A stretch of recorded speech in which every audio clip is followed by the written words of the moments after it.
Mr. Patno. Good afternoon, Mr. Chairman, members of the Senate Finance Committee.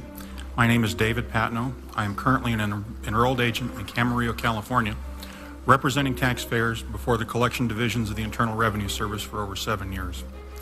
Prior to this, I was a revenue officer for the Internal Revenue Service for over 10 years.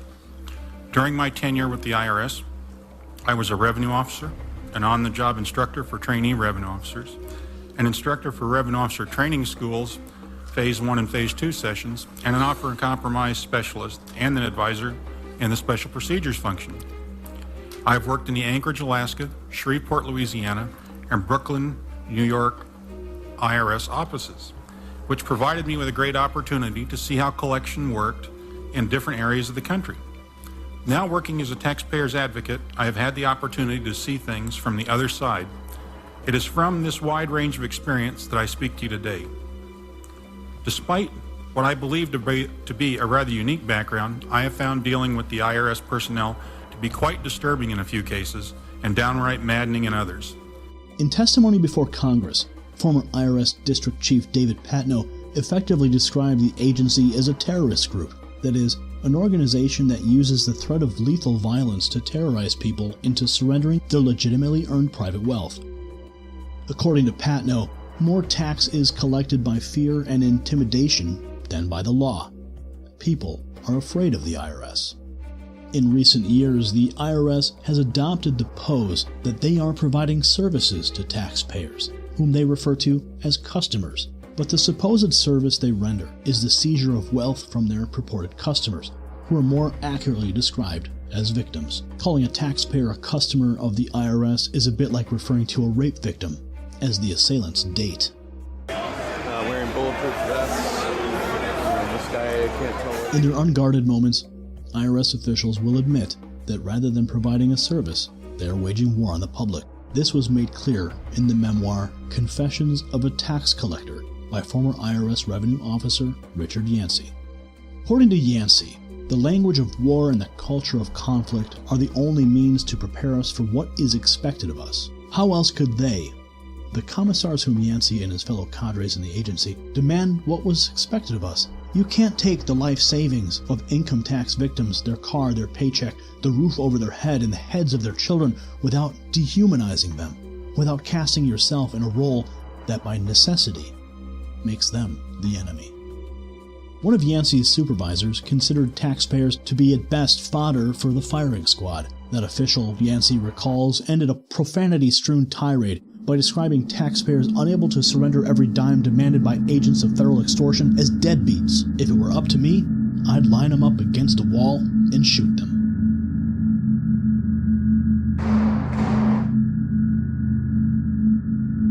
Yancey's supervisor obviously shared the late Joseph Stack's view that violence is the only answer, and if the agency is willing to use violence, it will certainly employ intimidation and fraud as well. Now it's my pleasure to turn to Ms. Long, who I would point out is a current employee of the IRS, puts a future career at great risk. But I admire her courage and willingness to come here because of her dedication to the IRS. Ms. Long. Thank you. Mr. Chairman, Senators, thank you for allowing me to come before you this afternoon to provide an accounting of activities within the Internal Revenue Service. As you know, my name is Jennifer Long. In 1997 congressional testimony, Houston IRS agent Jennifer Long disclosed that the agency teaches its agents to use tactics which appear nowhere in the IRS manual are used to extract unfairly assessed taxes from taxpayers, literally ruining families, lives, and businesses, all unnecessarily and sometimes illegally. Like any bully or predator, the IRS will focus its attention on weak, helpless targets, and it will retaliate against such people if they dare to assert their rights. The IRS will often pursue a taxpayer who is viewed to be vulnerable. To the IRS, vulnerabilities can be based on a perception that the taxpayer has limited formal education, has suffered a personal tragedy, is having a financial crisis, or may not necessarily have a solid grasp of their legal rights. Please understand, Many agents are encouraged by management to pursue tax assessments that have no basis in tax law from individuals who simply can't fight back. However, if that taxpayer does object or complain, every effort will be made by the IRS to run up their tax assessment, deplete their financial resources, and force them to capitulate to IRS demands. What are IRS employees taught when they attend their lavish company retreats and training sessions? A videotaped training lecture presented to IRS employees in the Arkansas-Oklahoma district illustrates that the agency deliberately cultivates sadism and cruelty as part of its official culture.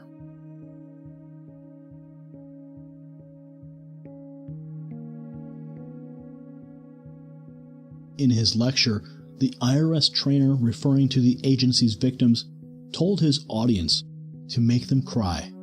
We don't give points around here for being good scouts. The word is enforced.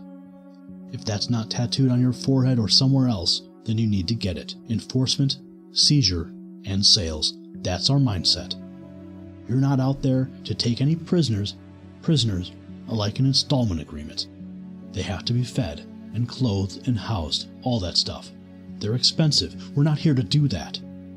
If you've got an assessment, enforce collection until they come to their knees. In the American view, society is ruled by law rather than by men. The only legitimate role for government is the protection of life and property. By way of contrast, the totalitarian view of government, which was exhibited in such a memorable way in National Socialist Germany, holds that the ruling elite is not ruled by law. They are the law and can exercise power in any way they see fit. These contending views of government are mutually exclusive. Which of them is embraced by the IRS? In his memoir, former IRS agent Richard Yancey recalls a similar training session in which he and other future revenue agents were told by the instructor that the IRS had no use for those who anguished over each closure as if their decisions meant life or death for the taxpayer. One trainee who had not been fully indoctrinated objected that the decision to confiscate the tax victim's money and property very often is a matter of life and death. That prompted the supervisor to explain that the IRS's mission has nothing at all to do with doing the right thing for the taxpayer, but rather was that of protecting the government's interests. But what if the government's interest is wrong? Persisted the trainee. Our interest is never wrong or right, rejoined the supervisor in a reply worthy of his kindred spirits in the service of other totalitarian enforcement organs. It just is. Despite the complete lack of any evidence linking the president to the targeting of Tea Party groups, Republicans are using it as their latest weapon in the war against the black man in the White House. We welcome the latest phrase in the lexicon of Republican attacks on this president, the IRS. 3 letters that sound so innocent, but we know what you mean. The leader principle is another symptom of encroaching totalitarianism, and some of Barack Obama's most chauvinistic defenders are claiming either that the IRS acted appropriately in targeting the president's political critics, or that complaining about its abuses is merely a covert form of racism.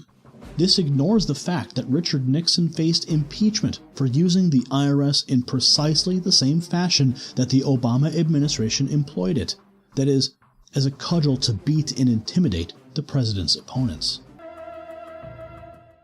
Now, Joe, what originally led you to seek a position with the IRS? Well, I had a number of friends and family who were in law enforcement. In fact, some of my brothers are actually police officers. And I wanted to use my financial training and skills to serve in a law enforcement capacity myself. So I looked around for the best opportunities for someone with a financial background like myself, and I found the IRS Criminal Investigation Division was a place where I could actually utilize my skills.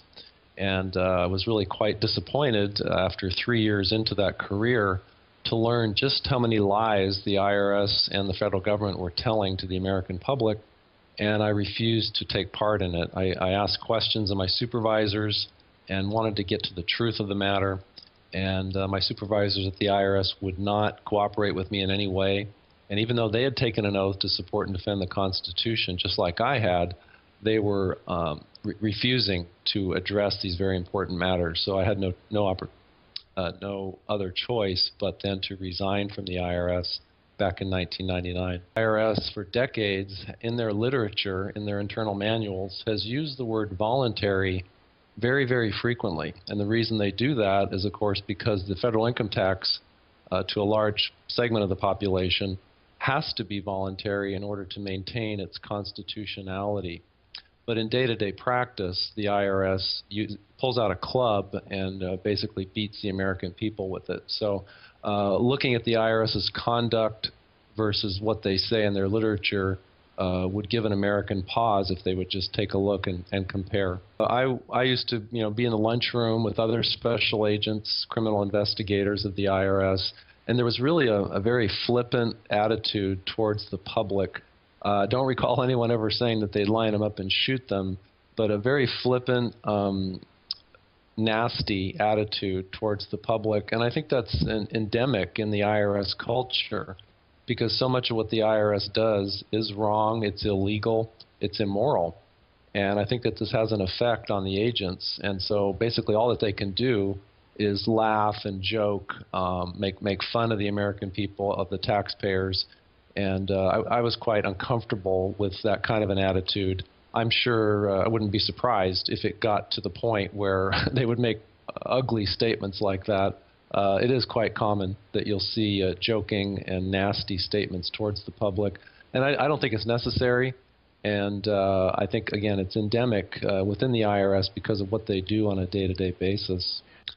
The way that when it comes to collection enforcement, they will get an assessment in an illegal manner, commit fraud in their computer systems, do whatever it takes to generate an IRS notice that tells the recipient that they owe tax.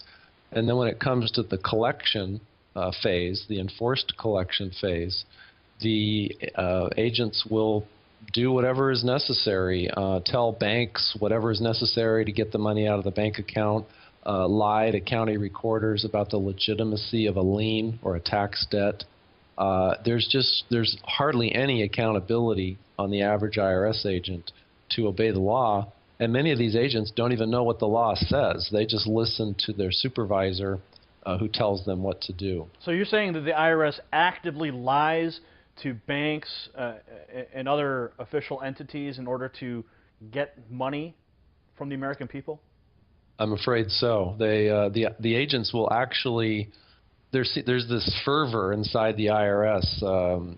It grips the agents that they have to collect the tax money, and they believe what they're doing largely is right. But the problem is, as you've probably seen with federal, state, local law enforcement, sometimes in their vigor to enforce the law or get the bad guys, they'll break the law in doing that. And of course, I think that's very prevalent in the IRS among all the agencies.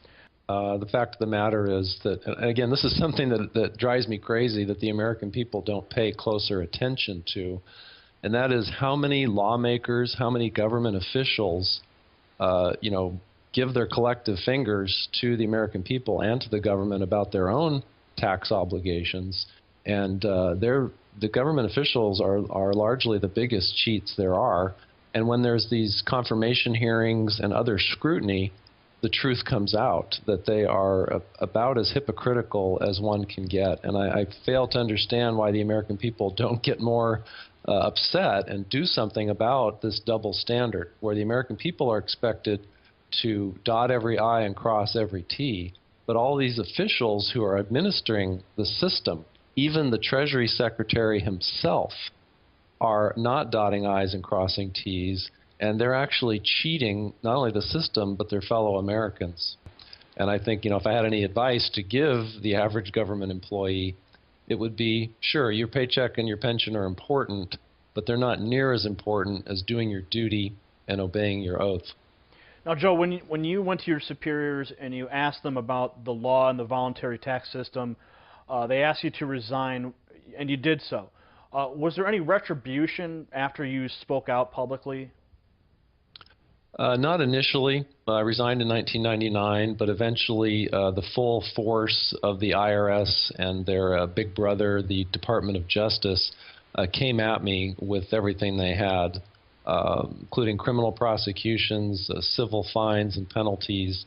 They're really doing everything they can to try to silence me. I have not done anything wrong. I have not broken any laws. I have not violated any IRS rules or regulations, and I have not provided false information to this or any other congressional committee. She said she'd resolved this situation.